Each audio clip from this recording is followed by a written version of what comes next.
Anybody new? Is that right, Brandon? Anybody new? Yep. If anybody's new, they want to raise their hand, we can call on you. You can say who you are, where you're from, and drop your information in the chat. Anybody new on the call or hasn't been here in a long time and needs to reintroduce themselves to this wonderful crowd? Like Mike Contreras? Yes, Mike.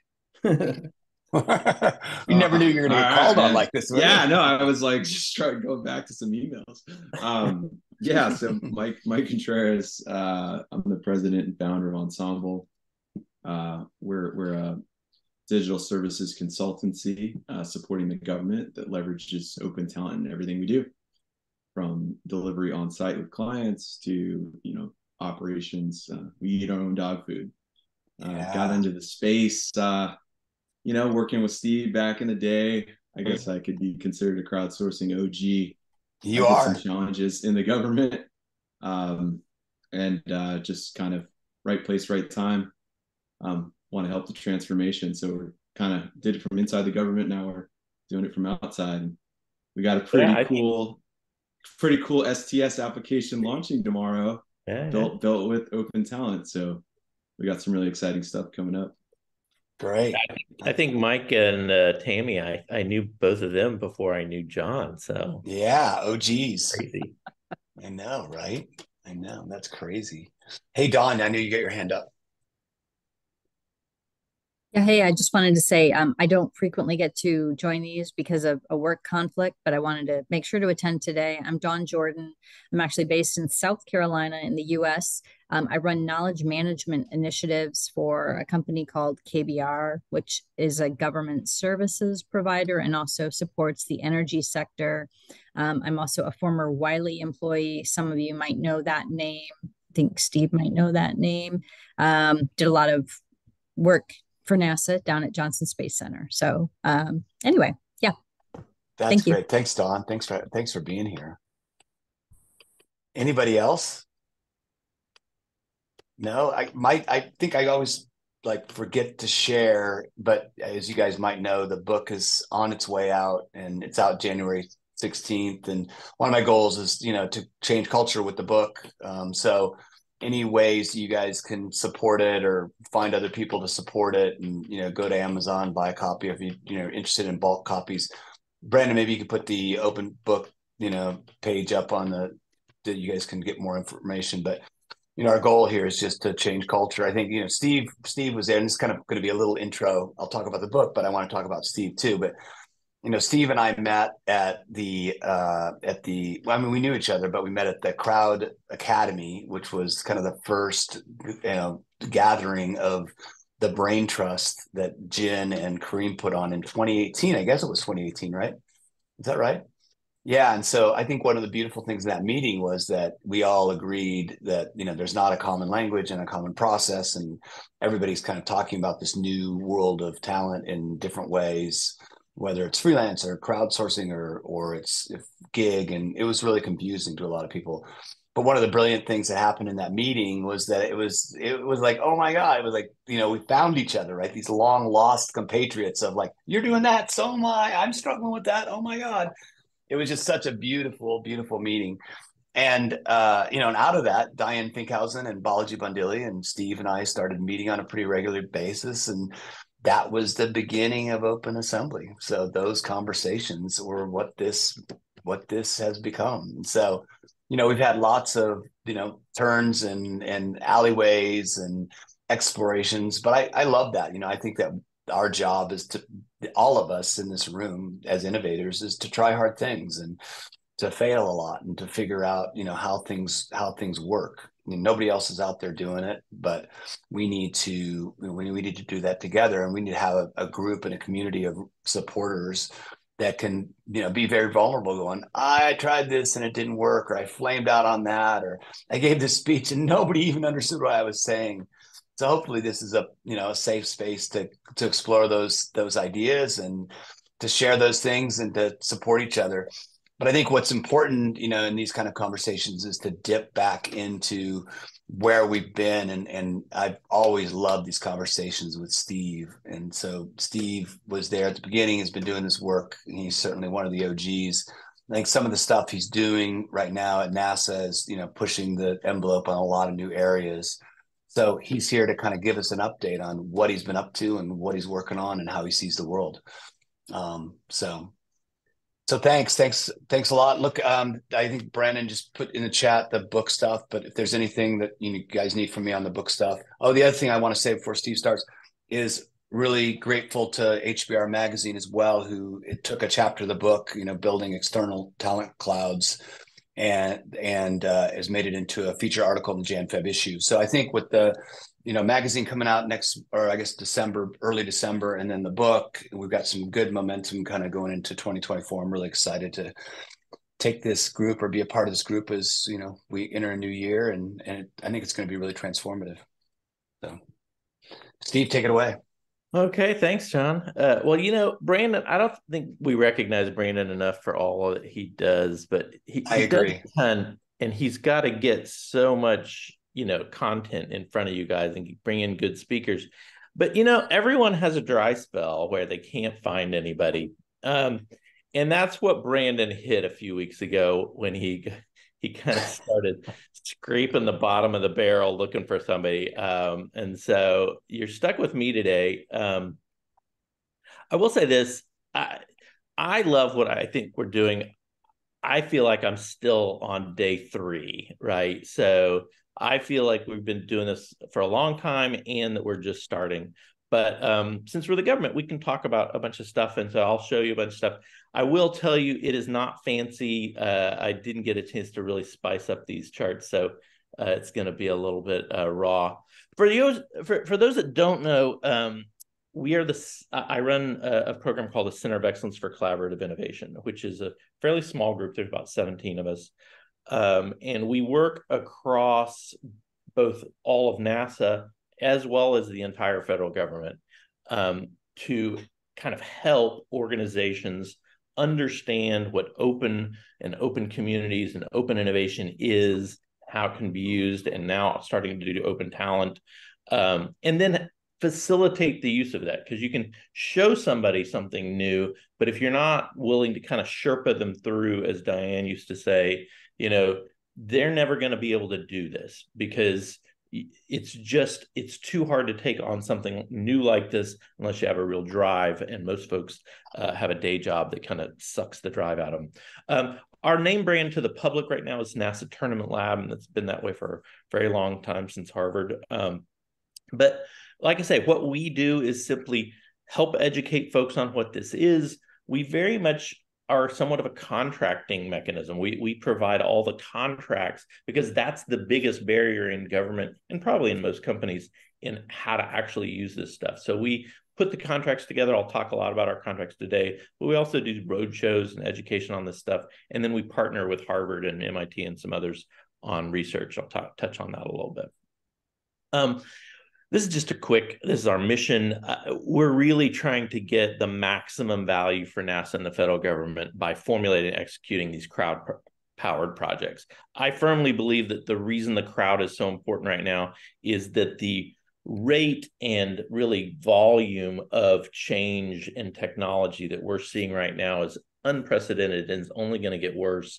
And that these crowd platforms and tools, both the agility of open talent and the kind of visibility you can get with open innovation and discovery mechanisms, are the right tools to be navigating this kind of time of change. So that's kind of our mission. I want to talk a little bit. We started this whole thing a few years ago with, I say started, we were kind of midway. In 2015, our first big contract to try to get lots of platforms was our Noise One contract, NASA Open Innovation Services One contract. And that ran from 2015 to 2020. And I just want to show it for comparison. That had 9 communities on it that maybe had 2 to 3 million members total. And none of those companies talked to each other. They didn't partner. They didn't go find other folks to partner with. And we thought that was an extremely successful contract that had 57 task orders. We competed all those task orders with those companies, got some great projects, and spent about $20 million total in doing that. in 2020, we put together the first Noise 2 contract, and that's the one we're currently servicing. And we had about 19 communities on that. So Mike's is in there, ensemble right there. See, Mike, I'll call you out right there. And you can see there's several in there. We had 19. If you added up all of the crowd members, that was about 120 million crowds. And we have access to a few more down there through our purchase card and Yet To and some other things. Contrast that with 2 years ago when we had an on-ramping where we went from almost $25 million cap and 19 crowds, and we expanded that due to demand to 7 times the amount of cap for that contract to 100, so 25 million to 175 million, and expanded the number of vendors to 32. So now we've got this kind of arsenal of 50 different crowds we can use that represent over 200 million people. And the reason that number of 50 is a little bit, one, we can kind of get to other folks through micro purchasing. But what we found is we've encouraged and opened up each of those vendors on our contract to say, hey, if you think there's open talent or an open innovation platform that would benefit the project that we're putting out there for you to partner with, go do that. And what we found is that's been really successful. Notice Mike's ensemble has Betterific at Idea Scale, Sourceability, and Upwork. Mike's like, wow, I didn't you had those, but that's what you had in your bid. So that's why they're in there. But, Upwork is a huge community that's not even on our contract that we're actually able to get to because of this. So that's kind of where we are today. We're executing. What we're finding is that through these, again, we started with open innovation. That's our core piece. But you can see now along the top there, we not only do prize-based competitions and challenges, but we also can access freelancers because we've reworked that Noise 2 contract to provide those crowds as well. We have micro-tasking, like kind of Amazon Mechanical Turk type work, and then kind of open innovation program support. But you can kind of see the projects we're doing range very broadly from technical solutions that are just ideas all the way through demo, engineering models, software algorithms, multimedia, and then kind of tech search and tech catalyst, which are kind of some different specialized stuff. And it's been this really interesting journey of learning what these can do and how they're working. I mentioned that we work across the government. This is like probably the most boring, and like when you think of government, I think this is the chart you probably would imagine. So when I was like, I need a good chart on how many agencies and what there are, and I saw this and I was like, wow, not only does it provide the information, it conveys bureaucracy. Like when I first started at NASA, every document looked like this. It was kind of crazy. But everything that's highlighted in green are federal agencies or different parts of the government that we have actually talked to and worked with. So the solid greens means we've actually done challenges.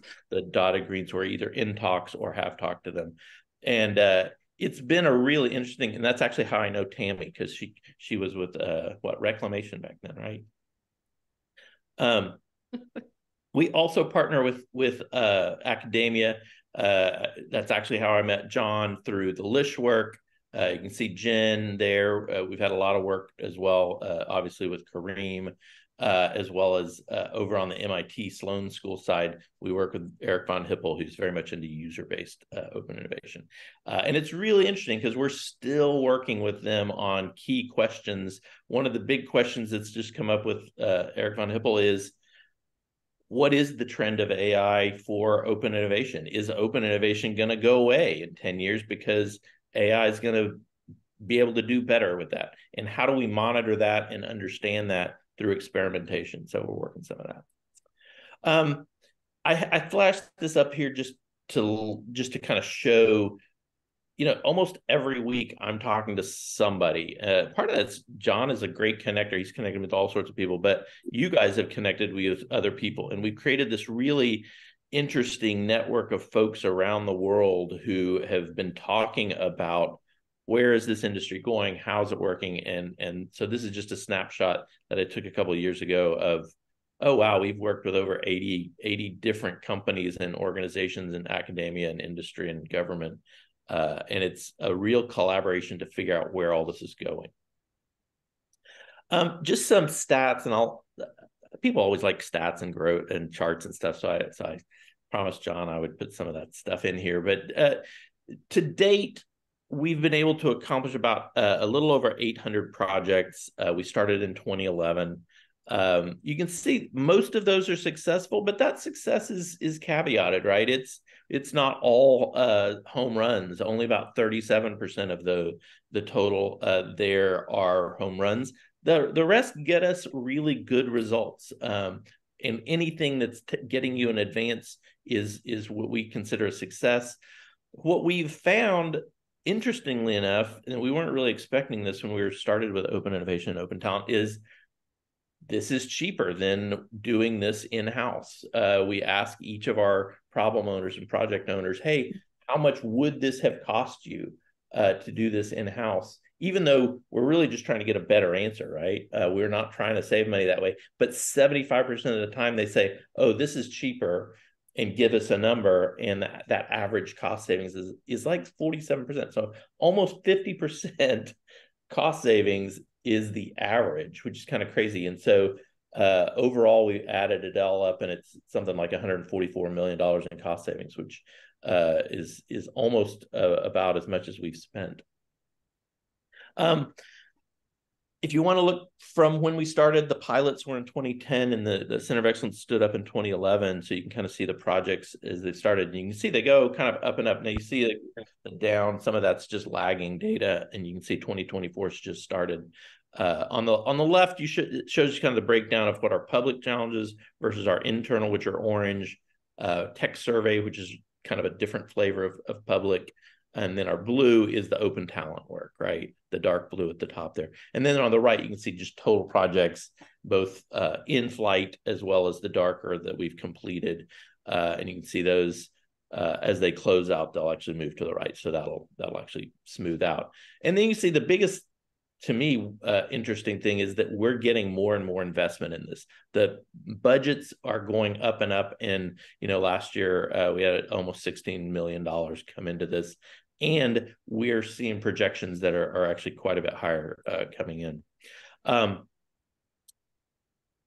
until about 2019 or 2020, this is a graph where the bars is kind of an informal stacking of our outreach, kind of how many people we're talking to, how many roadshows we're given, how much we're trying to get people to do it, because we very much were in sales mode. We were having to convince people that this was the way to go, that we needed these tools, that they needed to run open innovation challenges, that they needed freelancers. And in about 2019, 2020, what we found was it worked.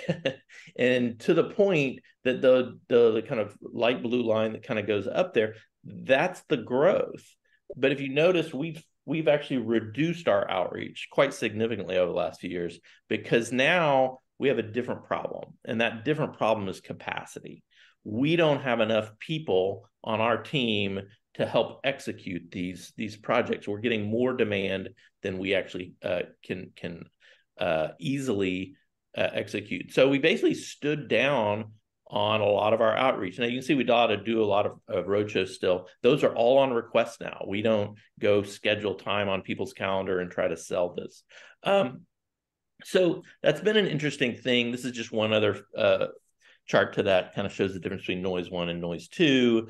I won't go into the details here. The upper line is our total. The blue is NASA. The green is other federal agencies. And you can kind of see the NASA, it's taking off here in the last year, but it has been steadily growing for the last 4 or 5 years. And that's what our new challenge is, right, is scaling. So we've put stuff on hold. We're still executing. But one of the things that we're trying to do is actually start to exercise the freelance and the open talent piece. So I'm going to talk a little bit about that, and then I'll talk about the rest of the scaling.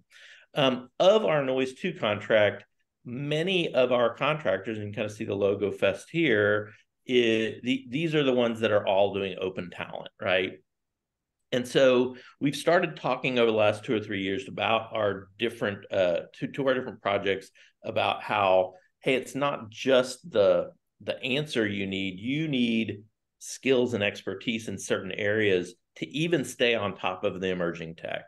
And we thought that was going to be a really hard battle to convince people to use open talent. And in talking to our human capital folks, we thought that was going to be out of hand rejected. And what we found was the opposite. Open talent, our HR department, very much sees this coming. Now, they don't have a way to deal with it really yet. And so I'm actually getting folks from that area that are throwing people towards us to go do that. But we are seeing growth, and kind of see a few here. For instance, Maven, and this was actually done on a purchase card before they were on Noise 2, and they're on Noise 2 now. But NIST needed a data privacy expert to help some of their algorithm teams. The person we got had been a presidential innovation fellow and had worked at NOAA. Like, we were seeing these really amazing people come through these open talent agencies or platforms, and that was kind of got us to build some momentum. So our ARMD, which is our Aeronautics Research Mission Directorate, they actually requested a wicked problems expert, which we brought in, and I think actually we're still using that person. The ARMD Futurescaping Our Skies is where they're trying to bring in different folks to help around capturing some of the strategic stuff, and that's worked really well. The CAS Future Mapping team, that's actually Diane, works for Tech 7. No, I'm sorry, wrong one. I think that was the last one Diane was working on. This is the one where they're actually bringing in facilitation and collaboration experts. We actually have a real shortage of SMEs, and I think most companies do. Your subject matter experts are always the people that are most taxed. But whenever you're trying to be asked to evaluate new technologies and look at what's out there, we're always pulling on the SMEs, and they're trying to get their day job done. And so what we're starting to look at is using open talent as a way to augment our subject matter expert resource problem. And so, for instance, we had some energy solutions we were looking at, as well as a new power tech, and we're able to actually find freelancers to come in and help us do that with really amazing resumes. And then this is the one Mike came for. So in August, we started looking really at this problem of how to deal with the surge. And I've been talking about open talent forever. And so I decided to kind of take a heaping spoonful of the dog food, as they say. So really, the end of July, I started sketching out what a task order would look like for us to actually bring in freelance managers to be challenge managers on our projects. And I put that task order out on August 1st. By August 29th, we had awarded that to Ensemble, and our freelancers actually were starting work on 9/25. So in 2 months, we were able to get them on, and in about 2 weeks, they'll be fully onboarded and taskable. So it's been really cool. You can kind of see the three there. That's been really interesting. What was interesting about Ensembles when they came with the proposal, again, we compete these with all of our Noise 2 contractors. Ensemble, they've been partnering with Upwork. In fact, Mike talked about a project I should have also shown, which was the Spot the Station app, which will be released tomorrow, which was built with Upwork folks, right? So is that right? Upwork, and I think Topcoder had some stuff in there too at one point. Yeah. Correct. Yeah. Upwork and Topcoder. So we now have these folks on. I'm trying to use it. I know a lot of you are like enterprise level, and you're like, oh, wow, you hired 3 freelancers. Good for you. But it's a pilot. For us, it's a direct knowledge management thing where we're trying to figure out, where are we going to hit the speed bumps? What are those going to be? Because these people have to be badged as NASA, provisioned on the NASA IT, and we want to treat them as team members. And you all know there are issues with doing each one of those steps. And so we're really trying to sort that out and make sure that works. And we've been excited so far, but maybe in a year, I'll come back and tell you how it all went. To date, if you look at just all of the different open talent projects we've done, it's not that many. It's a handful, but we are finding it to be a really good learning experience. And if you notice, there's a number of different platforms we've used here: Maven, Tech7, Upwork and Ensemble, Freelancer, 99 Designs, Communo. And so there are lots of communities, and each one has its kind of pros and cons, and we're working through all of that to learn more. Just to show you a little bit of the growth that we are seeing in the open talent, and again, the numbers are not huge, but you can definitely see a trend, right? And that trend is going up. The budgets are definitely starting to go up, and these are much faster than when we introduced open innovation. So we're really kind of excited about this as where we're going. If I look towards where we're trying to get to, we're obviously trying to figure out what this core team is going to be so that it can keep doing what it's doing. We want to build on this idea of a center of excellence being the core of where to learn, where to monitor, where things are going. To do that, and a lot of this came out of Kareem's book, Competing in the Age of AI, we realize we need to be fully digital. The digital transformation that all companies are dealing with now, we want to be on the edge of that. We want to be fully bought into where every time we put a piece of data in about one of our tasks or one of our contracts, that is being done in a single place and have a digital workflow and the rest, so that we are set up to take advantage of AI and start our own AI factory and the rest as it becomes appropriate. So we're putting a lot of money and effort into that, pretty much trading cycles with our folks, where half the time they're working on some of those improvements, while half the time they're actually executing challenges for folks. We want to build this ecosystem model. The Noise 2 has really shown us kind of some pros and cons of that. You don't want to just keep going up and up. You want to find the ones that work, latch into those, and then give them the flexibility to work with others. And individual talent ecosystem can be developing relationships with individual freelancers so that you can get quick access to them and use them in ways that still align with our competitive guidelines of government purchasing. So that's a really exciting area. We think Noise 2 has been really exciting, and we're trying to see how can we make that better, because 2025 is going to bring a new contract, obviously. One of the things we're doing for scaling is we are building what we call the Open Innovation Academy within NASA. I'll talk a little bit more about this in a second, but basically our goal is to make sure that every NASA scientist and engineer understands enough or has the resources to understand what these tools are and how they need to use them. Because if they're not using them, NASA's not going to be on the cutting edge for very much longer. It requires the agility that comes with these tools. And so we are trying to basically recruit folks from around the agency to come through this year-long program, learn how we work, and then they go back to their organizations and act as kind of mavens or ambassadors that help identify the problems and then bring them through the toolkits. A lot of you might not know, we actually have an internal open innovation and somewhat open talent platform called Spark. We have really established this as the agency hub for innovation and for how people communicate when they want to get together on things. So when COVID hit, Spark Challenge was the first thing we put out there, got people talking. The administrator and the C-suite really use this as the way they engage the workforce at this point, which is, all told 50, 60,000 people. So it's a really handy tool. It is really amazing for enterprise knowledge sharing is what we found, and engagement. And we're going to continue to build on that.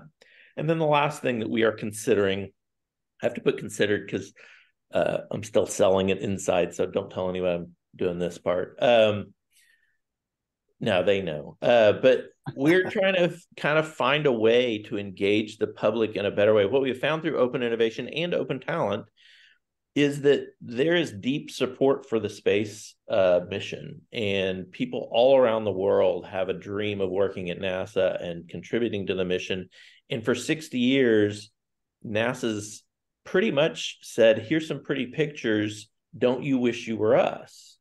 And you know, engagement of the mind is great, but if you can actually pull those folks in and have them become part of the mission and have them contribute to the mission, that ownership goes off the charts. And we've had people email us many times saying, you have made my dream come true just because I got to work on this.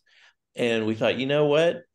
As we build, this is where we want to build on. We want to build that public curation where, and it's not just lip service. We don't want to make it just about a way to show them more of the cool stuff. We want to invite them in, and part of that is going to get tied into the open talent, where we can, once the Velocity and companies like Velocity or organizations like Velocity work out the digital identities, we're hoping to tie into that kind of stuff so that we can quickly access people that are valuable and get them tied in without a lot of bureaucracy. So some exciting stuff going on there.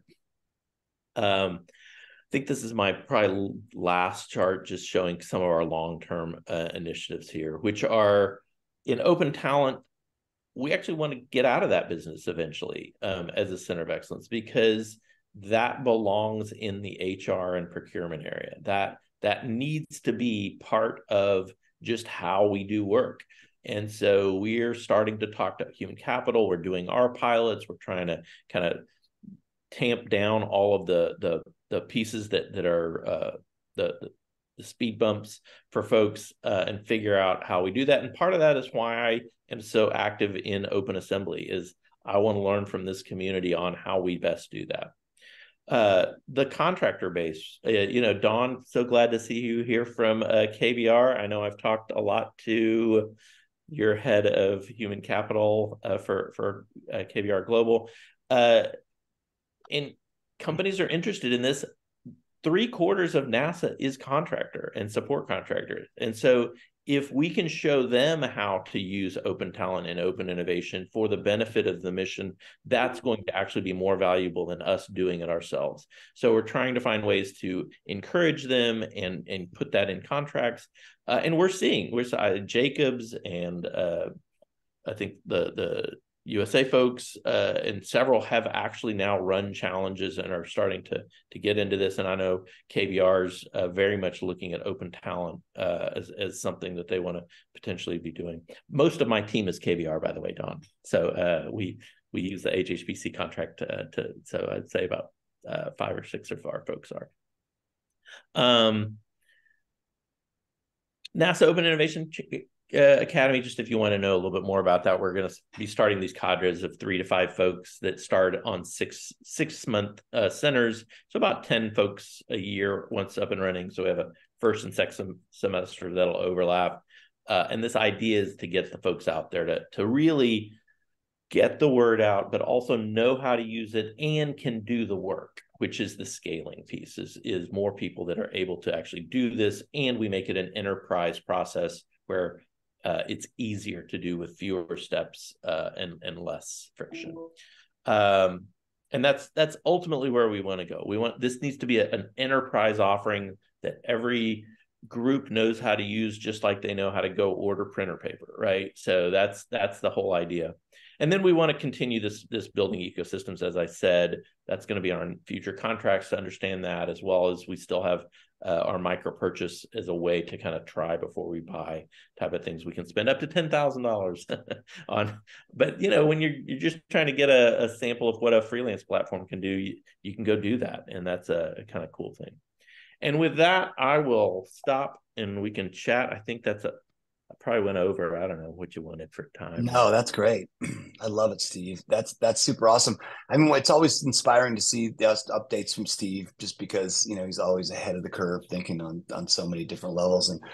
And honestly, that's what we tried to do with the book with Jen and Kareem and I, is take some of the great work that Steve's done and with Kareem and Jen, and then my work in my own companies, and how do we create a common language, a common process. And that's essentially the steps that we've gone through in the book, from assess to transform. The idea that you build a center of excellence, and then the three legs of the stool of building external talent clouds, building internal talent marketplaces, and open innovation capabilities. So always grateful for all the great work that Steve's doing. He's definitely, the pioneer in the space. And I think the real pioneering work is around building this at scale and making it work at scale. It's really, really cool to see. So I think we'll flip over to some questions. I know I saw some comments in the chat.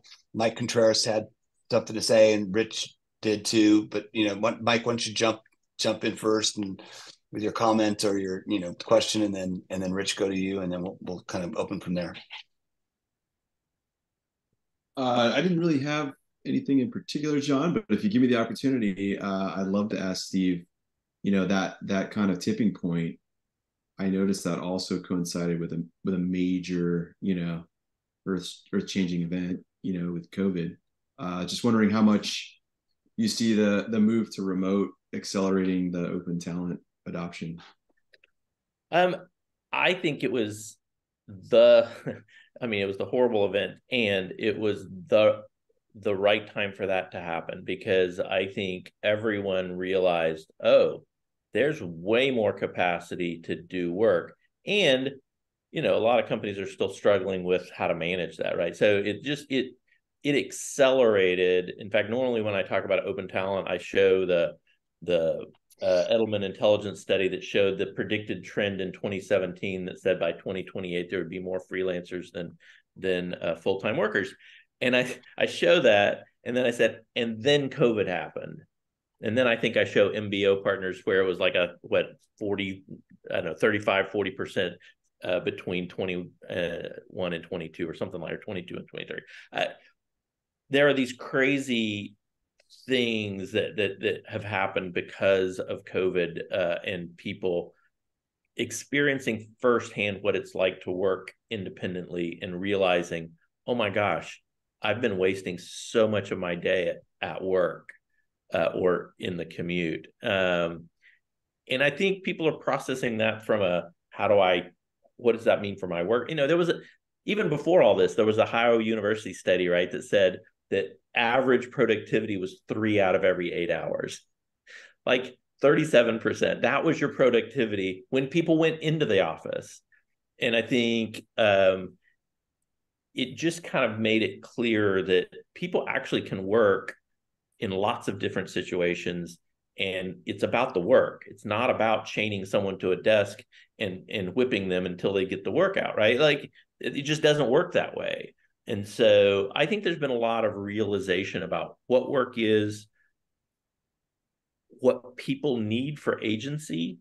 And I think that was probably the biggest thing, is that people basically, they started quitting and saying, this time at home with my family and getting everything done, and still getting everything done that my boss needed done, this is a much better model. And I think I always talk about the Dilbert cartoon as being a reality. It's the reality that people have in their heads of working in large organizations in the office. And I think people were finally like, I'm done. And so, yes, I think COVID, NASA stands for never a short answer. Just yeah. I just want to add to that, Steve, because I think one of the things that I'm seeing, and a lot of the good work you've done, and a lot of the good work that people in the room have done. I got a chance, and Brian Pena was there as well, at SIA, and I think Tammy Browning from Kelly OCG did a great job on stage. I followed her. She was pleading with the staffing industry and with clients to say, we've got to make it easier for platforms, because this is the way that people want to work in the future, right? So how do we as organizations, as clients, as staffing companies, take the friction out to work with platforms, to work with freelancers? And, one of the things that I ended up riffing on a little bit and seemed to get a lot of momentum is whether you're an outsourcing company or a staffing company. And, we look at the numbers, inside Deloitte, where, $700 million spent on, contingent work, but still only 4% of that on platform, right? Still the old way of working. My sense is that what we're talking about here and what builds and what Steve's been playing with for several years is this is nothing short of a digital transformation of talent organizations, right? That what we're looking at is that, whether you're a staffing company or a outsourcing company, that in order to survive, those organizations are going to have to become platforms and tapping into ecosystems of both external and internal talent while running challenges to solve the difficult problems. Yep. This is the paradigm of the future. Now, being a paradigm of the future, there's a lot of bureaucracy that doesn't want to see that happen quite yet, right? And I think we've all experienced that over the last decade or so. But I love the work that Steve's doing, and I think it's just great to hear from the cutting edge of what's really happening. Yeah, I think it's interesting to watch too the emerging things and how they're contributing. So we talked about COVID, but generative AI, I think, is actually going to be a huge boon to open talent because you can use it to write your task orders, which that's the pain. That's the big speed bump in your day is managers don't like to write down every little thing about what they do. But with something like ChatGPT and a few templates, you're going to be able to spit those out. So we've started playing with that kind of thing and training our folks on how to use ChatGPT and other generative AI tools. So anyway. That's great. Hey, David, you're up. Yeah. Hey, Steve, on the one hand, I found your presentation incredibly inspiring, but I've been a coach for the last couple of years, and there's just kind of this reservation that continues to stream through my head. And that's around sort of the idea of trust, relationships, team dynamics, loyalty, and the social aspect of work, and how this affects all of that. Because that's kind of my reservation as I listen to all this. Yeah, I think it's a good reservation to have. I will say this. Loyalty is a myth in most cases. Small companies, maybe. Large enterprises, it's a myth. People are loyal to projects and teams. They're not loyal to the larger, like you can think they are, but I think that's a myth. Background checks and the rest, like we said, the conversation with Velocity and stuff, I contend that employee that's been in your firm for 25 years, that you did a background check 25 years ago, much higher threat of giving away your IP than someone who you've had background checked and whose livelihood depends on their reputation. Like that's a huge motivator, right? To say, don't give that away. And I think there'll be some digital ways to monitor that. When I said trust, when I was thinking about trust, I was thinking about trust between people collaborating on projects. I was thinking. So this is where I think there's a and this is one of the reasons we hired 3 of these folks to be part of our team. We have to task them in a different way to stay legal. And yet they show up at our team meetings. They're going to be at our team retreat. We're building that. And freelancers in contingent labor doesn't have to be a one-off. In fact, now there's sometimes you only need a one-off, and there are real advantages to that. But a lot of times, the way we should be thinking of is how do you build a set of people that you trust and like, but maybe it's a deeper bench. Maybe you have 2 or 3 of those folks that you've worked with, and that way you can scale up and down. They have other work they can do, and it gives you a lot more robust. The question is, do I have to own you in my company in order to have an effective team? And I don't think you do. I think the first one I saw do that really well was Paul Estes when he was at Microsoft. And he had these great stories about putting teams together of freelancers where his employees became the leads of their own team. And then they focused on the work they like to do. So I think it's just a rethinking. I don't think it's, there's always, how do you make a high-performing team? If you've been around me very long, I'm obsessed with high-performing teams. But there's a lot of factors that go into that can be reproduced with freelancers in combination with your own folks. You just have to think that way. And if you're not thinking that way, you're probably not thinking that way with your internal workforce anyway, so you're not getting high-performing teams there either. So I don't know. That's kind of where I do salute where you're going with that, because I think that's got to be front of mind. Totally. Great stuff. Hey, Son, you're next. Thank you, John. Thank you, Steve. That's brilliant. I actually want to just stay on trust for a second, but maybe just a slightly different lens, and that lens is maybe trust. Maybe the word is performance, I suppose, and the performance that trust delivers. Like so, as a parallel, you can think about agencies as talent organizations, right? I mean, that they basically hold talent and then they deploy it. And I don't know if anyone saw the news today, but JWT and Y&R, which are very trusted brands in the agency space, were shuttered and rolled into this other brand called VML. And I'm just curious. So, if you think about your talent networks and the platforms, it's a parallel, right? Some of them are brands, and some of them are brands you built trust with. But it does two things there. The argument in the agency space is the stronger your brand, the stronger your talent, because talent likes to work with the brand, and therefore the clients like to work with the brand as well because they're the best talent. Therefore, you get efficiency. And since you're using this as a model, do you have advice for like what's your perspective on that? Because otherwise, it's just all the platforms are commodities, right? Do you have advice for your platforms to sort of build their own profile to attract the best talent so that you can get the best work?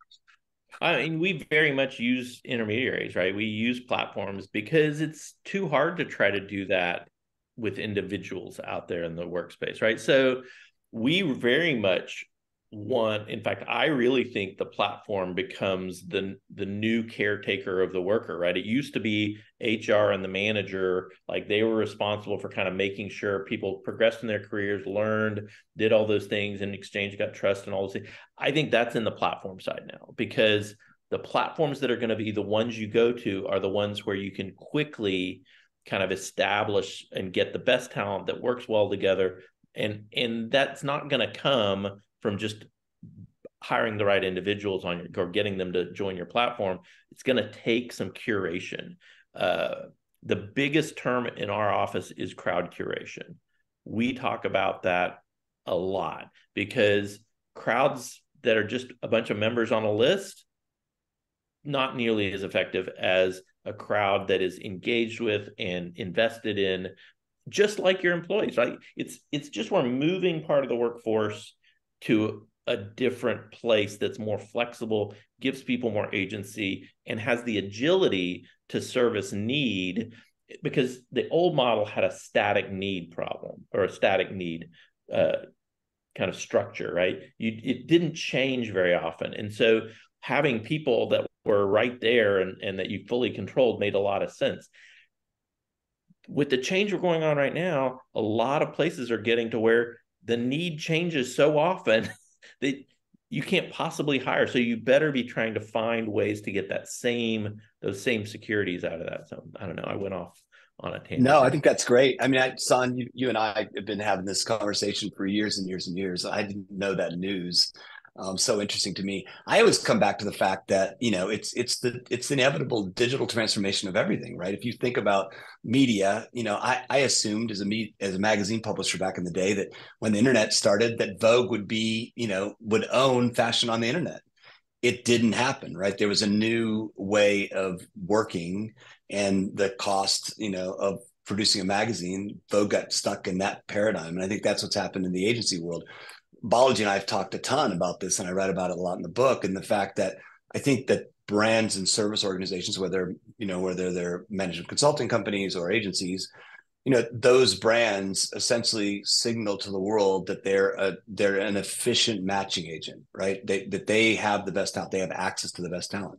I mean, because of the bureaucracy of doing that in an analog way, that's really expensive, right? Most managed service companies charge 5 times an employee's salary for offices, for the brand, for client facing folks in management, those kinds of things.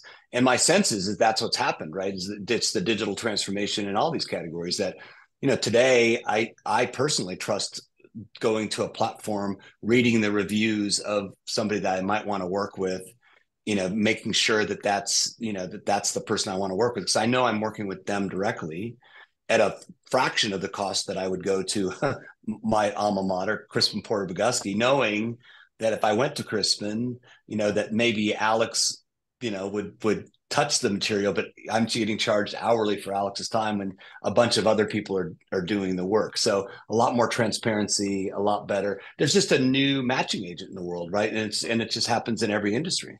And you can see that there's probably and I think I've seen it, where there are small firms and small companies that are using freelancers to provide that. So they're providing that ability to, I can go get that thing that I'm looking for, but somebody else is actually doing the magic there. So the models are just moving and changing.